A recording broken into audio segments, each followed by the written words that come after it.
Station वो जगह है जहाँ लोग पहुँचते हैं और निकल जाते हैं, लेकिन कुछ लोग ऐसे भी होते हैं जो कहीं नहीं निकलते, वो वहीं रुक जाते हैं किसी एक प्लेटफॉर्म पर, किसी एक पल में, किसी एक रिश्ते में। नरेश यादव उम्र 32 रेलवे में पिछले 7 साल से नाइट शिफ्ट पर काम कर रहा था। वो हर रात की तरह एक रात भी रोज की तरह झाड़ू लेकर प्लेटफॉर्म 3 पर पहुंचता था। प्लेटफॉर्म 3 हमेशा थोड़ा वीरान रहता था, बाकी प्लेटफॉर्म की तरह चहल पहल नहीं थी वहाँ। रेलवे के लोग उसे डरावना प्लेटफॉर्म कहते थे। ना कोई दुकान, ना कोई चाय वाला, सिर्फ टूटी हुई बेंच, एक पुराना फ्यूज हो चुका लाइट। नरेश झाड़ू लगाते हुए कुछ बड़बड़ा रहा था। हर रोज यही बोरिंग शिफ्ट, प्लेटफॉर्म 3 पे तो कोई आता भी नहीं, साला आदमी की शक्ल नहीं दिखती। हाँ, तभी उसकी नज़र गई स्टेशन की घड़ी पर। घड़ी में 2:30 बज चुके थे और एक पल बाद बिल्कुल खामोशी के बीच प्लेटफॉर्म के कोने पर कोई बैठा दिखा। हल्की पीली लाइट के नीचे एक औरत बैठी थी, साफ सफ़ेद साड़ी लेकिन पुरानी मुड़ी तुड़ी, बाल खुले हुए, बाएं हाथ में एक बड़ा सा पर्स और चेहरा झुका हुआ। नरेश को एक पल के लिए शक हुआ कि शायद कोई यात्री है। वो धीरे धीरे आगे बढ़ा और कहने लगा, मैडम आपको कुछ चाहिए? ये प्लेटफॉर्म पर तो कोई ट्रेन नहीं रुकती। औरत ने धीरे से सिर उठाया।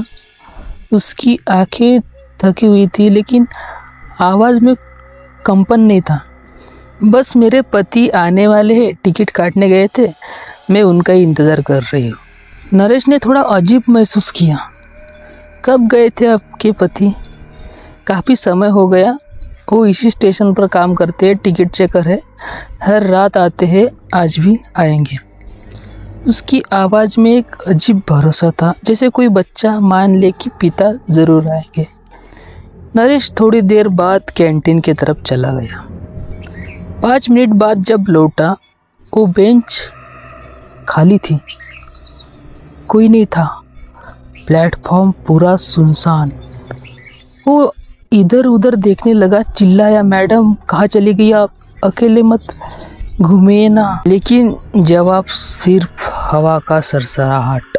उसे थोड़ी घबराहट होने लगी। उसने सोचा, हो सकता है वो औरत किसी ट्रेन में चढ़ गई हो, पर प्लेटफॉर्म 3 पर तो कोई ट्रेन रात 1 के बाद आती ही नहीं।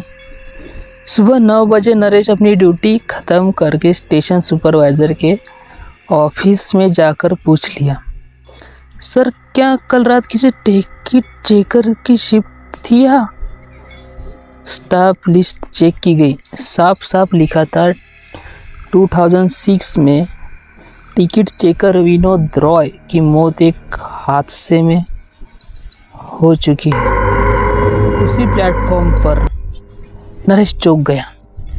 विनोद रॉय, वो तो उसी औरत का पति हो सकता है क्या?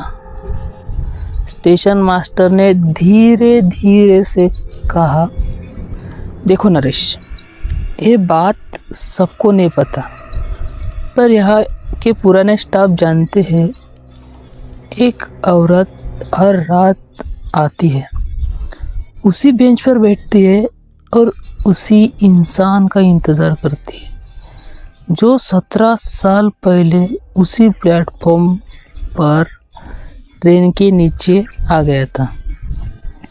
प्लेटफॉर्म नंबर 3 पर अब कोई बेंच नहीं है, लेकिन 2:30 बजे रात को कोई ना कोई आज भी वहाँ खड़ा दिखता है, किसी के लौटने का इंतज़ार करता हुआ। नरेश को अब हर रात 2:30 बजे का डर सताने लगा था।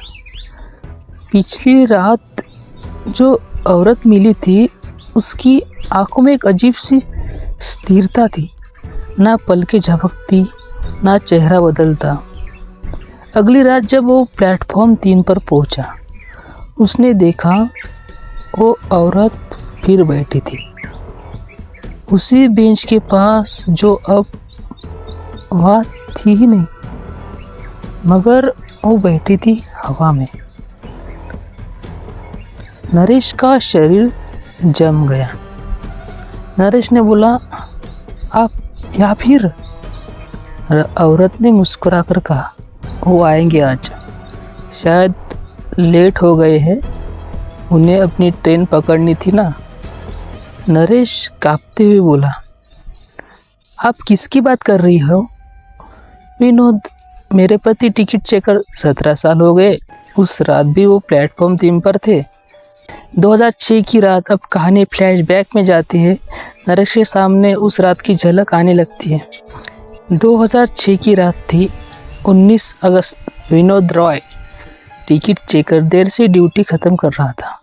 प्लेटफॉर्म 3 पर एक लास्ट लोकल ट्रेन आने वाली थी, लेकिन एक सिग्नल गड़बड़ी की वजह से वो ट्रेन अचानक तेज़ रफ्तार से उसी लेन पर आ गई जहाँ विनोद टिकट चेक कर रहा था। ट्रेन ने हॉर्न दिया, लोग चीखे, लेकिन तब तक विनोद पीछे हटता उसका शरीर ट्रैक पर गिर पड़ा और ट्रेन उसके ऊपर से गुजर गई। उसकी बीवी संध्या उसी स्टेशन पर उसका इंतज़ार कर रही थी, लेकिन स्टेशन मास्टर ने आकर सिर्फ एक पर्स और चप्पल उसके हाथ में रखी। संध्या जी, विनोद नहीं रहे। संध्या वही गिर पड़ी और तब से उसने हर रात वहीं आकर बैठना शुरू किया।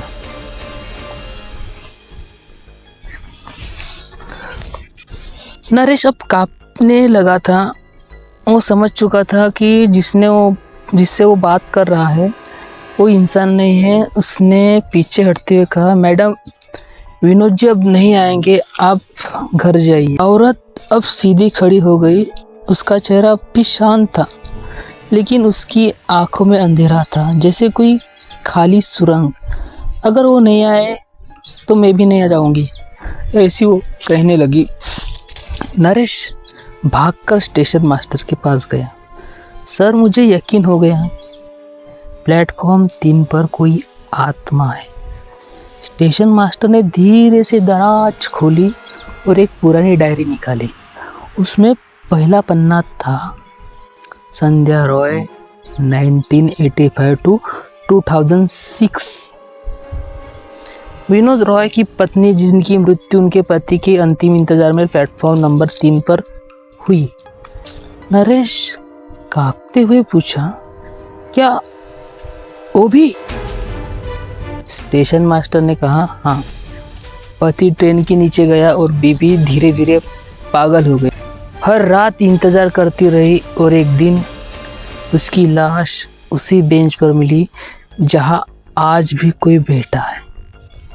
अब हर रात 2:30 से 3 बजे के बीच नरेश को प्लेटफॉर्म 3 से संध्या की आवाज़ें आती थी, विनोद विनोद। लेकिन सबसे डरावना पल तब आया जब एक रात नरेश ने देखा ट्रैक के पास कोई झुका हुआ आदमी टिकट काट रहा है और पास में खड़ी संध्या कह रही थी, चलो विनोद, ट्रेन आ रही है, चलो विनोद, ट्रेन आ रही है, चलो विनोद, ट्रेन आ रही है। जैसे नरेश की आंखें झपकी, दोनों गायब थे।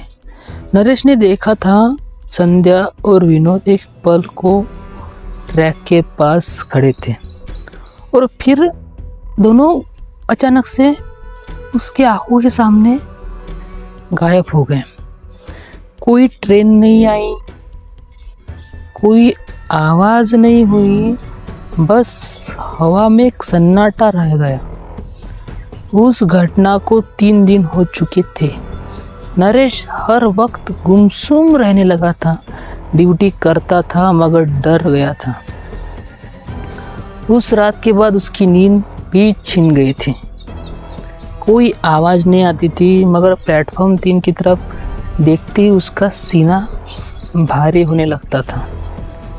एक रात स्टेशन के कैंटीन में चाय पीते वक्त गार्ड बोला, पता है कल रात किसने ड्यूटी की थी प्लेटफॉर्म 3 पर? नवीन कुमार।